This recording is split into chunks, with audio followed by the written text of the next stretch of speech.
So good day everyone. So now our topic for today is all about the managing the food and beverage production process.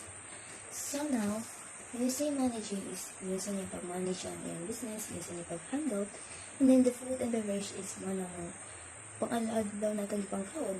Then ang beverage na ng mga different kinds of mga inuman, like we have mga tequila, mga bar, kanang mga drinks po.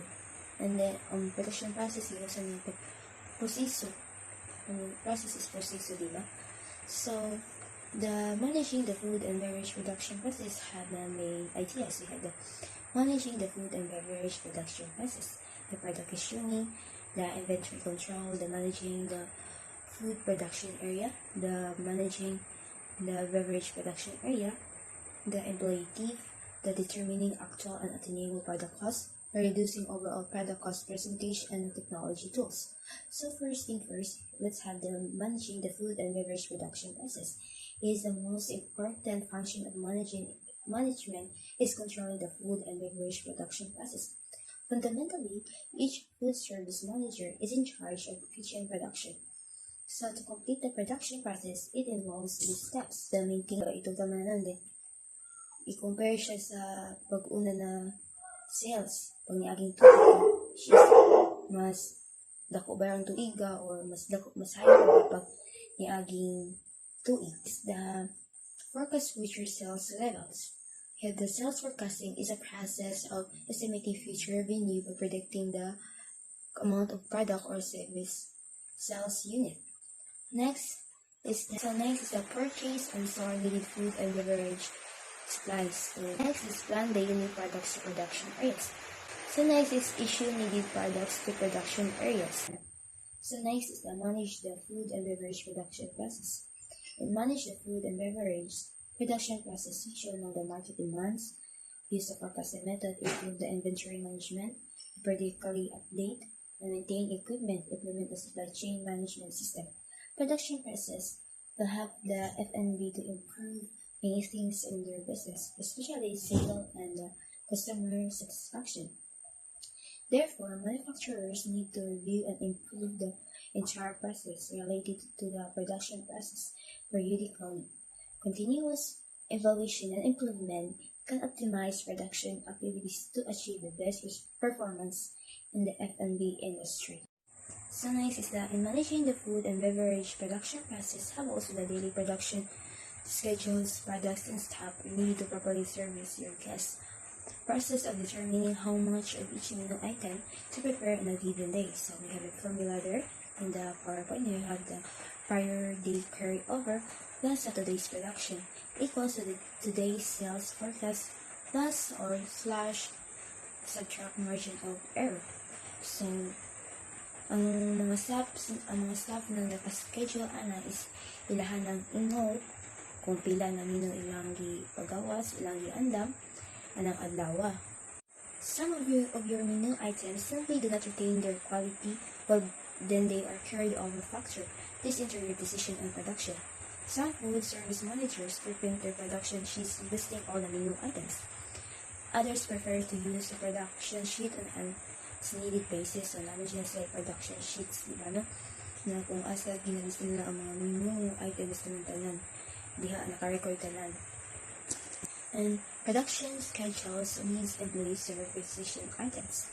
So inventory items are then issued that is taken from storage and placed into the food and beverage production area. So requisition is muna ang requisition form kung asa imo ilis ang imong mga ibang issue ng mga product, kung mga note nimo na mga products na nag-i-issue sa wala pa.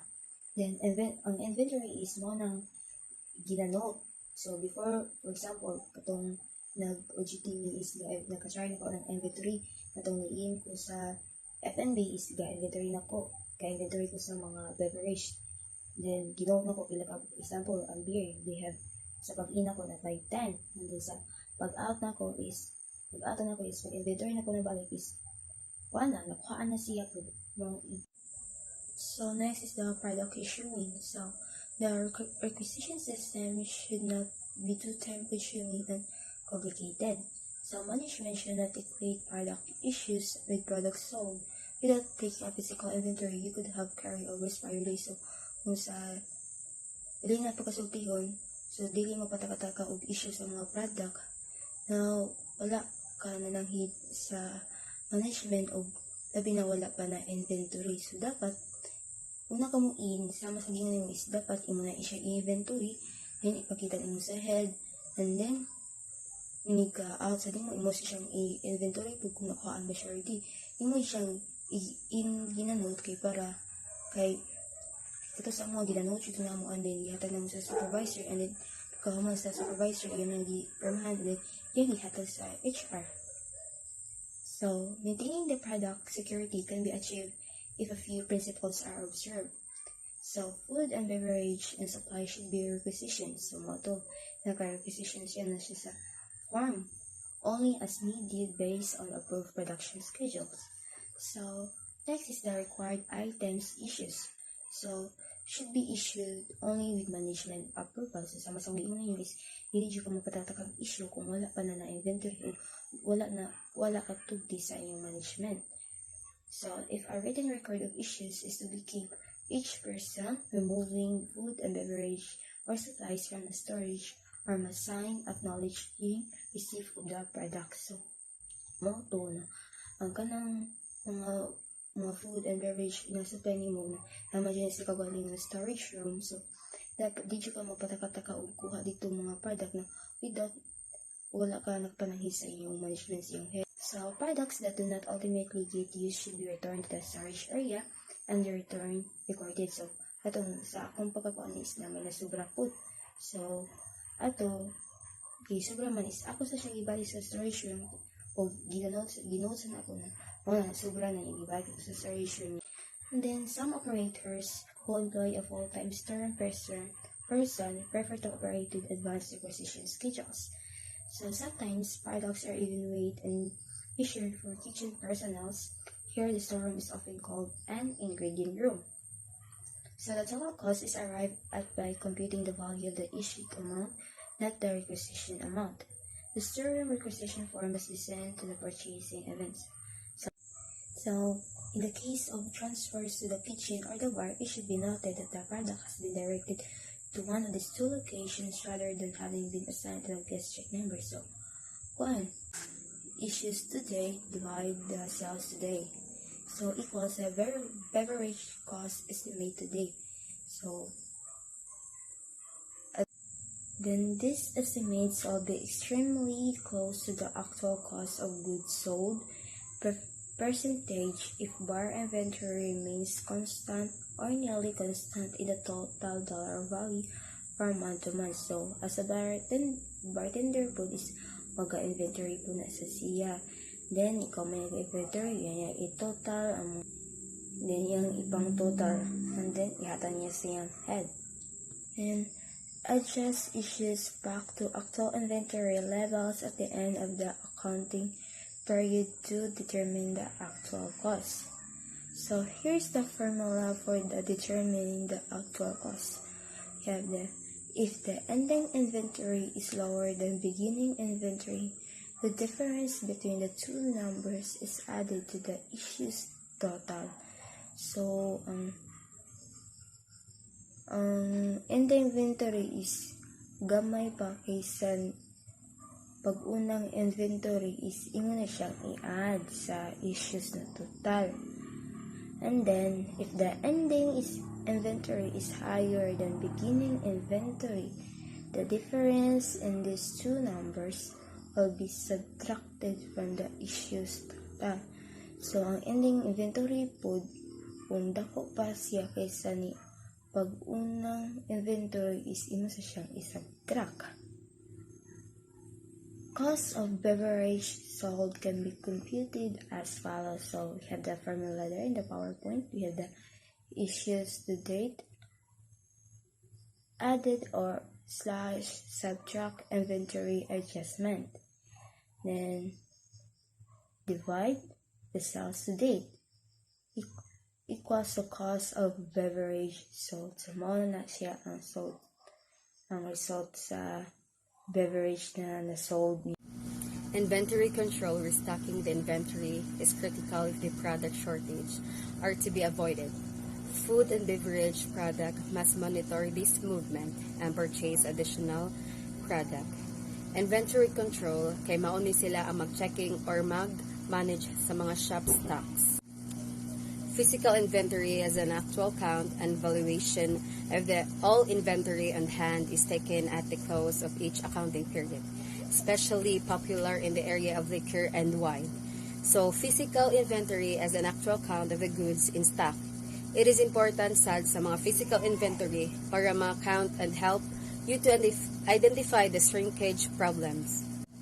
Perpetual inventory, which the entire inventory is counted and recorded, and deletion from the inventory recorded as they occur.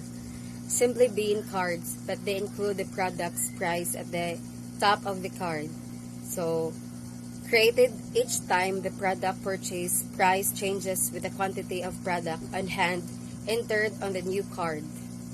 So, ang perpetual inventory kay continuous accounting practice that records inventory changes in real time. Example kay usage of wireless barcode scanner in the grocery stores. Mao na siya. ABC inventory system attempts to combine both the physical and perpetual inventory system. It separates inventory items into three main categories. So, Category A items are required tight control and the most accurate record keeping.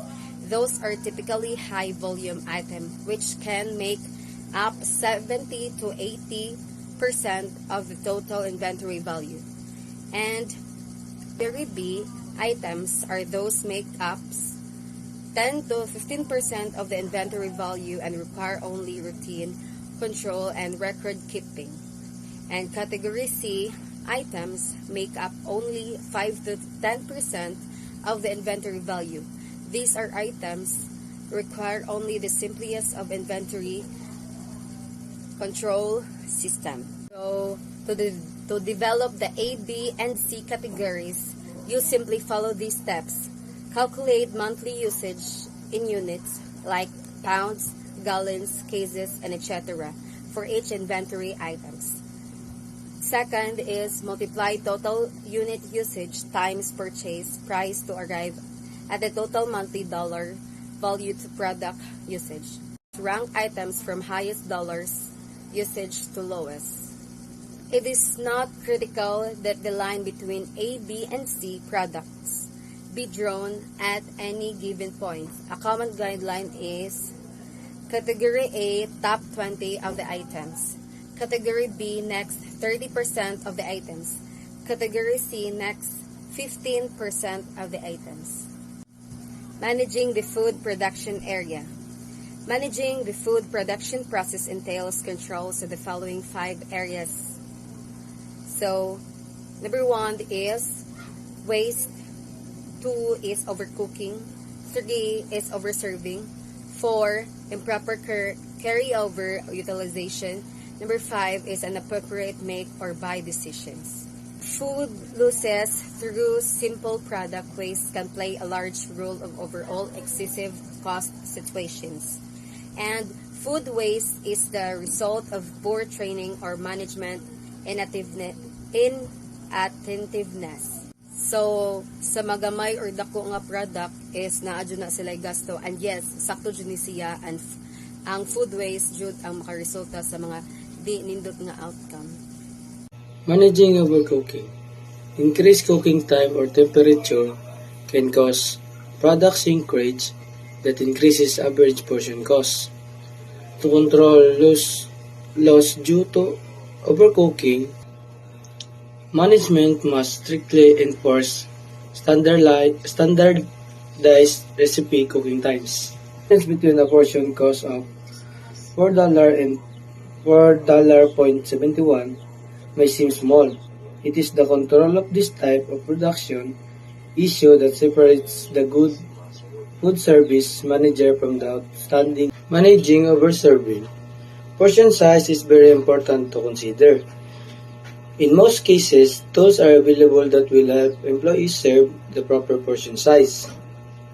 Overportioning has the effect of increasing operation Cause that may cause the operation to mismatch its production schedule with anticipated demand. Changes in portion size must also be avoided because guests want to feel that they have received fair value for their money. Consistency is a key to operational success in food service. Managing improper carryover utilization. Carryovers items should be noted on production schedules so they don't get stored and lost in freezers or refrigerators. It is important to understand that carryover foods seldom can be sold for their original value, generally mean reduced income relative to product value and less profits. You should strive for minimal carryovers. Managing make or buy decision. Nearly all food service operations today use products that are prepared in some fashion, called convenience or ready foods. Convenience or ready foods can save dollars spent on labor, equipment, and hard to secure food products to your operations. These items tend to cost more on a per portion basis. Make or buy decisions in general. The following guidelines may be of value when determining whether to adopt the use of a convenience product. Number 1 is the quality acceptable. Number 2, will the product save labor? Number 3, will it matter if the guest knew? Number 4, does the product come in acceptable package size? And number 5, is storage space adequate? Managing the beverage production area. The control you have will vary depending on the system in place in your establishment. Free pour, most lack of control. Number 2, jigger pour, inexpensive way to have some control. Number 3, meter dispenser, complete control. Number 4, beverage gun, newer version turn themselves off. And number 5, the total bar system. A total bar system combines sales information with product dispensing information. The total bar system, depending on sophistication and cost, the total bar system can perform one or all of the following tasks. Number 1, record beverage sale by brand. Number 2, record who made the sale. Number 3, record sales dollars and or post sale to a guest room folio. Number 4, measure liquor. Number 5, add predetermined mixes to drink. Number 6, reduce liquor from inventory. Number 7, prepare liquor requisition. Number 8, compute liquor cost by brand sold. Number 9, calculate gratuity on check. Number 10, identify payment method, that is cash, check, or credit card. Number 11, record guest check number. Number 12, record date and time of sale. Other areas requiring management are in-room minibars. The control issue with minibars in hotel room is one of matching requests by housekeeping for replenishment bottles with guest usage of product. Number 2, bottle sales. When liquor sales are made by the bottle, either through room service or at a receptionist area, the control issue is one of verifying bottle count. Number 3, open bar. The production control issue associated with open bars fall into one of the two main categories: portion size and accountability. So, coupon system.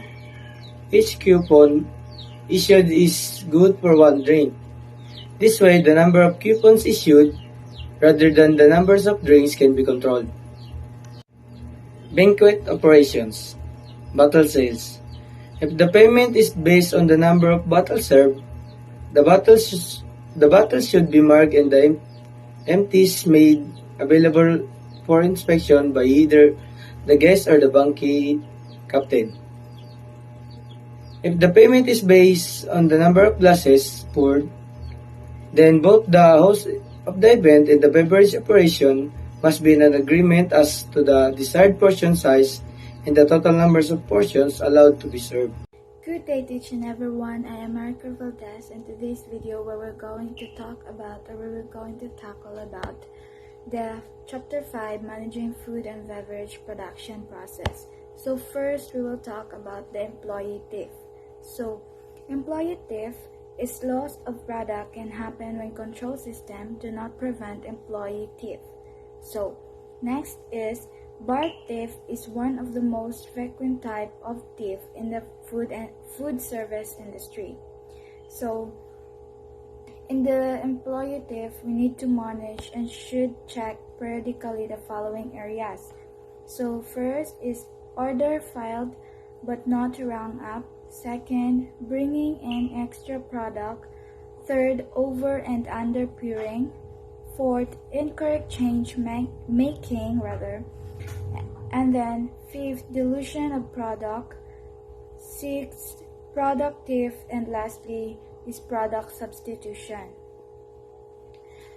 So in case of draft beer, head size, that is the amount of foam on top of the glass, directly affects portion size and portion cost, and thus must be controlled. So each alcohol product has a particular and specific gravity weight. Check the product dilution through the use of hydrometer, which identifies the specific gravity. Enlist the age of spotter or spy. Thief may also occur in the area of reception and special events. Anytime the same individual is responsible for both the preparation of a product and the collection of money for its sale, the opportunity for thief is greatly increased. Most kitchen-related thief deals with the removal of products from the premises, since few kitchen workers also handle cash. So next is, these are the following product security tips are helpful when you designing control system to ensure the safety and security of the food and beverage product. So first we will know is keep all storage areas locked and secure. Second, issue food only with proper authorization and management approval. And then third, monitor the use of all carryovers. Fourth, do not allow food to be prepared unless a gastric or written request precedes the preparation. And then fifth, maintain an active inventory management system. Ensure that all the food received is signed for by the appropriate receiving clerk. And then 6, do not pay supplier for food products without an appropriate and signed invoice. 7, do not use petty cash to pay for food items unless a receipt and a product can be produced. 8, conduct systematic and physical inventories of all level A, B, C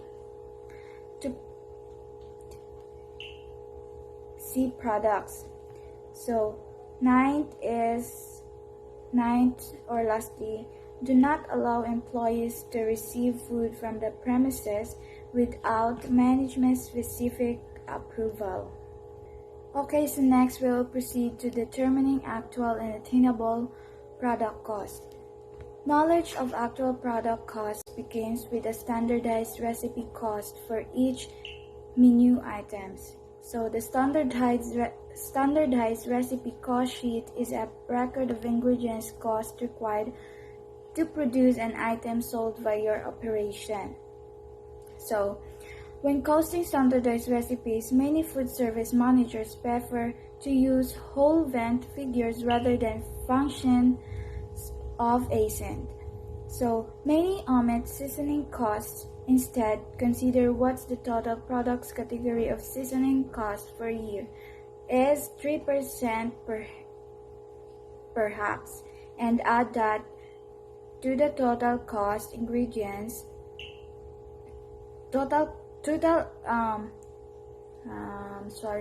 total ingredient cost to account for seasoning. Okay, so most food service products are delivered in AP or AS purchase state. So it refers to the weight or count of product as delivered to the food service operator. EP or edible portion refers to the weight of a product after it has been cleaned, trimmed, cooked, and portioned. So next is a yield test is procedure used for computing your actual cost in a product that will experience weight or volume loss in preparation. So waste percent is the percentage of product lost due to cooking, trimming, portioning, or cleaning. So the formula is waste percent equals to product loss over AP weight. So once when the waste percent has been determined, it is possible to compute the yield percent. So possible na ma-compute na to ang yield percent. So yield percent is the percentage of product you will have remaining after cooking, trimming, portioning, or cleaning. So the formula of yield percent is yield percent equals 1.00 minus waste percent. So from yield percent, we will proceed to compute the AP required to yield the appropriate EP weight required. So the formula is EP required over yield percent equals to AP required. So in order to check your figures to see if you should use a particular yield percent when purchasing an item, you can proceed as follows. So the formula will be EP required equals AP required times yield percent. So good vendors are an excellent source for providing tabled information related to trim and loss rates for standard products they carry. So there is another way to determine net product yield percent is to compute it directly using the following formula. So another formula will be is EP weight over AP weight equals product yield percent.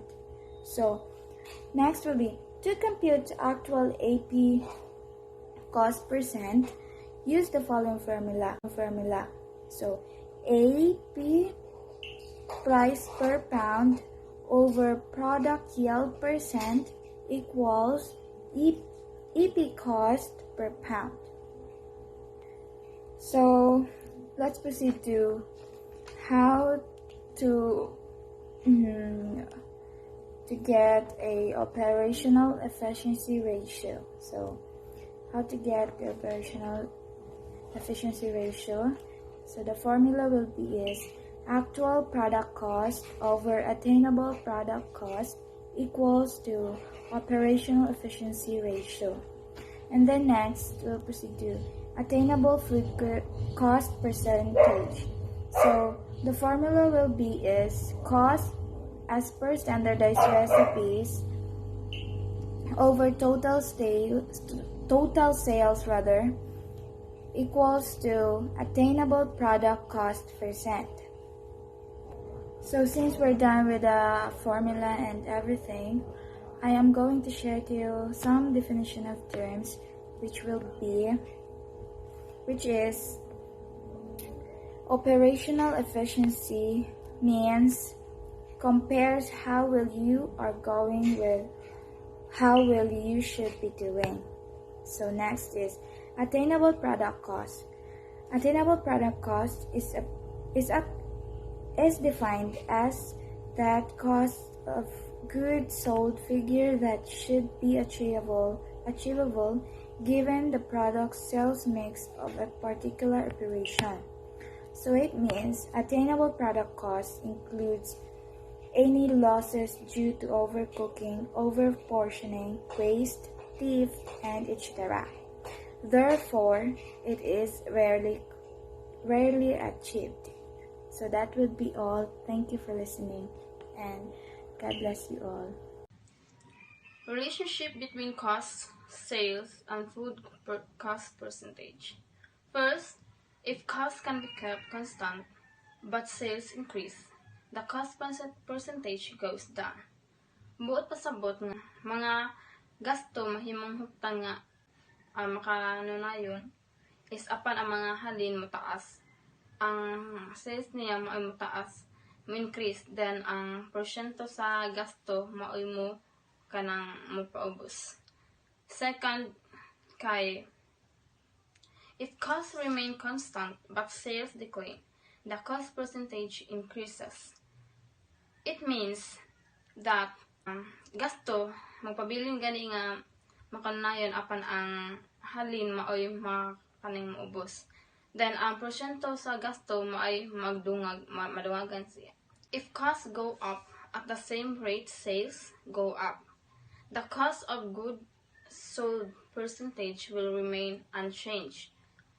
It means kung ang mga gasto kay musaka sa parehas nga rate sa pagbaligya is kuan siya kana tawag ang gasto sa porsyento sa maayong gibaligya magpabilin nga wala mausab. No. Then fourth, if costs can be reduced while sales remain constant, the cost percentage goes down. It means nga kung ang mga magasto mahimong makunhuran kay samtang ang mga pagbaligya magpabiling gihapon nga makanunayon ug ang porsyento sa gasto maubos na siya. Tapos 5, the last is if costs increase with no increase in sales, the cost percentage will go up. No. Ang pasabutan niya kung taas ang gasto nga walay kuan pagtaas sa halin kay musaka jud ang porsyento sa gasto. Mura na siya mura kag nalugi ana. No. Then way to reduce overall product cost percentage. It means ang sa may pasabutan nga kuan. First, mao na siya ang decrease portion size related to price. What is that? Mao na siya ang pakunhuran nga gidak-on sa bahin kung itandi sa kanang presyo. Di ba? Like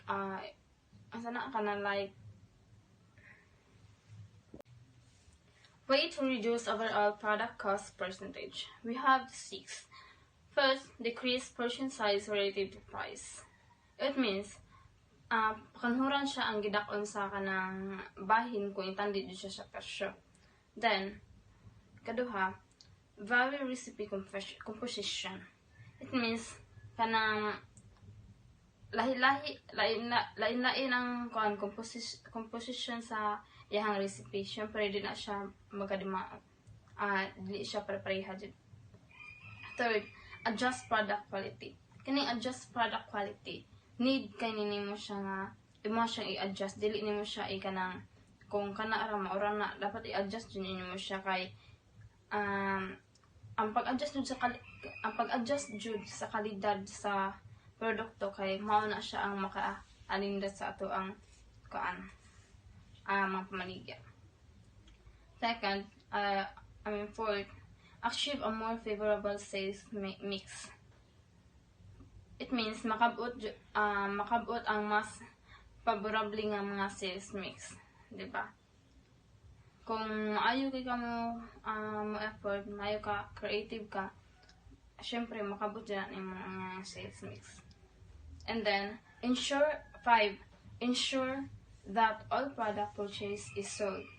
Kani, dapat gud nato ning siguraduon nga ang kaning mga produkto is mapalit din sa mga tao.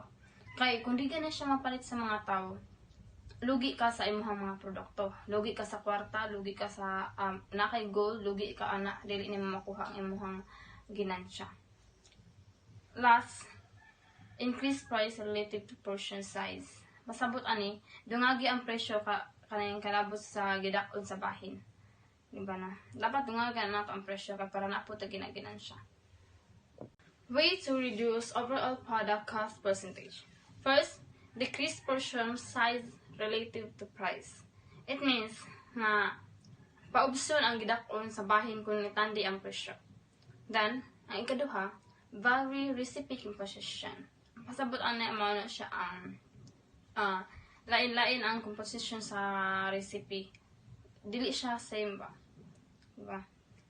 Third, adjust product quality. Mano siya ang i-adjust jud ang kalidad sa produkto kayo, which is kung dili ka na mo siya i-adjust, ang imong produkto is dili jud na siya magadimao. Diba? Bati jud siya tanawon. Then, achieve a more favorable sales mix. It means nga dapat technology tools. Advanced technology programs available for kitchen production use include those that can help both you and your production staff members. We have 10. First is perform nutrition-related analysis of menu items.